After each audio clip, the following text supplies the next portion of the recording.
everybody, so today we're going to be reviewing Okami for the Wii, and it was also for the PS2, but we couldn't find the PS2 version, so we just got the Wii. Yeah, so it came out 2008, but yeah, it was originally a PS2 game developed by Clover Studios, which actually sadly closed down.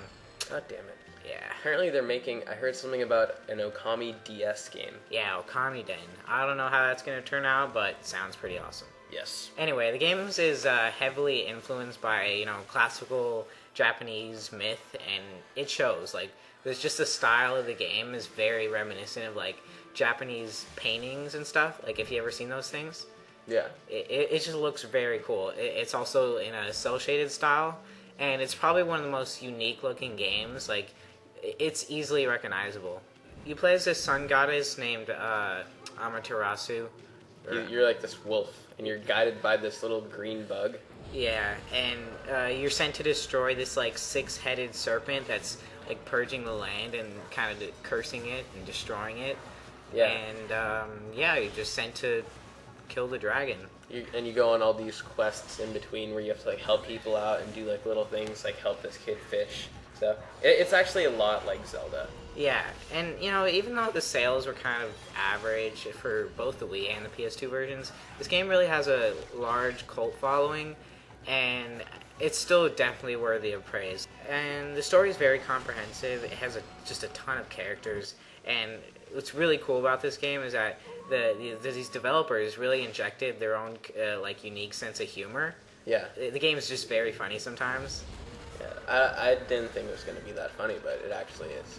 It's not like the cursing or anything, because of course... It's kind of like... It's just light humor, Yeah. And there's a lot of alcohol, too, which is pretty funny. Yeah, they're always talking about, like, sake and stuff. And beer. Not much beer. I think, like, once. Like, all the characters, they drink sake for, like, their special dances.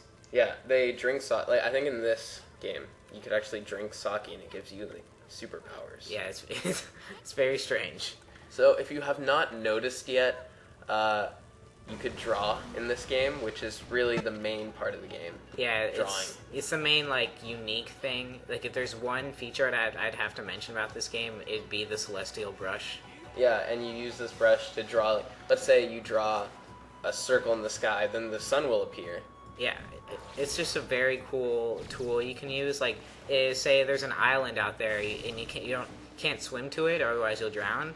You can just draw a lily pad, like a circle on the water, and just jump across. Yeah, and also you could draw bombs to use to explode certain walls to, like, get into secret areas. Yeah, and this game is just very relaxing. It's very connected with nature and all that earthy good stuff. This game almost, like, kind of does something unexpected. Like, there's this one part where you encounter this character that's in these, like, the canopy of these trees, and she's, like, doing a song or whatever. Oh, yeah. And they jump down, and she, like, pulls out a lightsaber. It's like, where did that come from? And he's just, like, dancing and stuff. He just pulls out a fucking lightsaber. He's like, get over here, we're gonna fight now. And you're like, wait, what? Yeah, like, usually games of, like, okay, I know this is gonna happen, that's gonna come out now, and it's like, this one, you don't really get that. This game is a lot different than most games. It's not like one of those games where you have to win the game by going through multiple levels. You're actually just going to multiple save points, and you actually need to go back and forth. I mean, I guess if you wanted to say, like, the game is just one huge, gigantic level. It is. Yeah. Just, you have to unlock it bit by bit.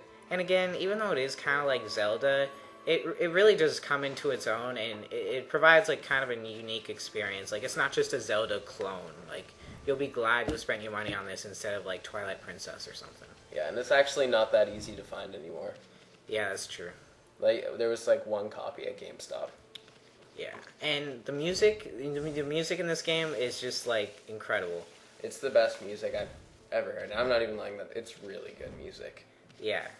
It just really pulls you into the experience. It's very, It's not really like that dark music, it's more of just like that. And the controls are also pretty good, except for your celestial brush. Yeah, sometimes it's unresponsive. Yeah, on the PS2 you had your analog stick to control the brush, which I could imagine would be pretty easy. But on the Wii, you gotta actually use the gesture controls, and that can be a little annoying sometimes. Yeah.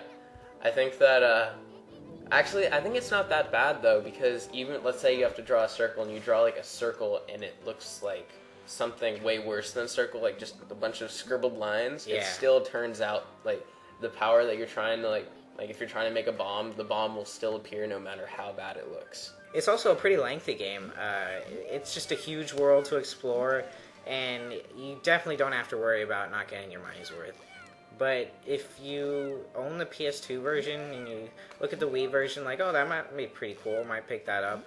Well, it's kind of disappointing to say, but the Wii version doesn't have any cool new additions or anything. It's basically the same exact game as the PS2 version, except with the motion controls. So, I mean, I'd say that if you own the PS2 version, it's not really worth it just to pick up this game just for the gesture controls.